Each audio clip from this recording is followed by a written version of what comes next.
I'll show you in this video how to set up your goals so that you can have rough days and still be moving towards your goals, because that's what's important.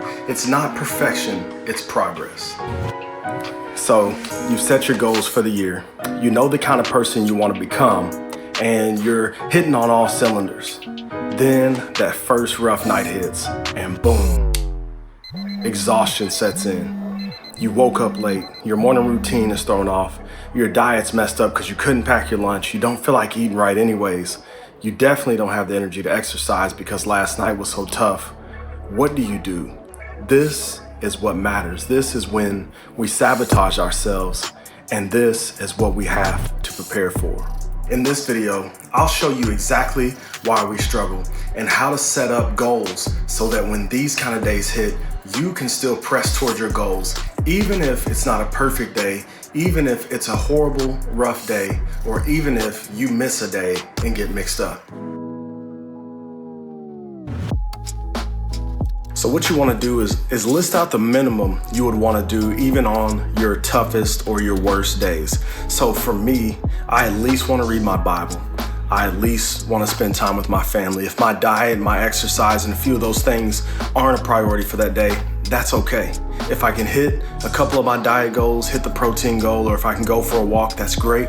But even if I miss those, I know I want to read my Bible, I want to pray, and I want to spend time with my family. But the best thing we can do for those rough days is we can have a plan B.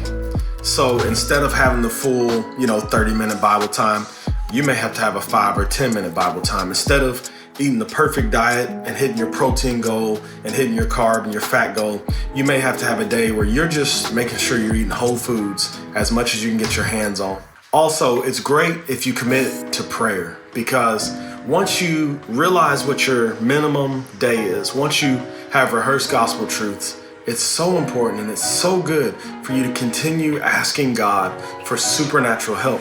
You can't get through any day, but you feel that especially on those tough days when you haven't woke up on time, when you haven't spent time in the Bible. And in those days, you need to pray more, because you're going to be tempted, you're going to be tired, you're going to be weak, and God is there to help. He's a help in time of need. It's equally important that you rehearse gospel truths on these days.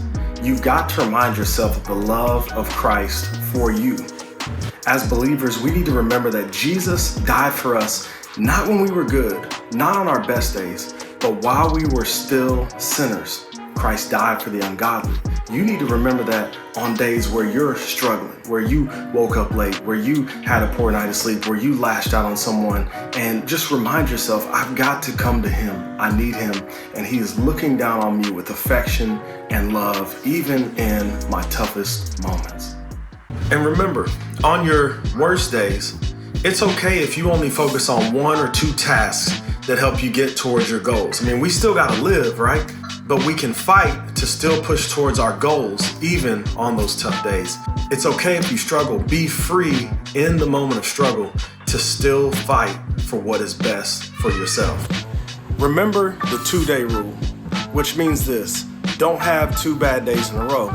If you can help it. Obviously, life circumstances affect that, but what I mean is this: if you have a bad day today, it doesn't mean you have to have a bad day tomorrow. You don't start from ground zero if you miss one day, so just pick up where you were and keep on going. By the way, if you're struggling to figure out which task you need to prioritize, check out the video I made on goal setting. It's sure to help you, and there's even a free template included. All right, look, I have to go to work, so I will catch y'all later.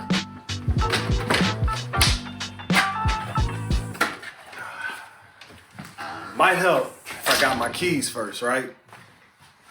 Fam, I believe you're going to need your keys to go to work. This is your bootleg meteorologist. And folks, let me tell you, I am going to go big. There's a winter storm coming. I'm making a video and I'm going to go viral. But I got to get to work. Actually, he's got to get to work. I got to get to making videos. Don't be tripping. Deuces.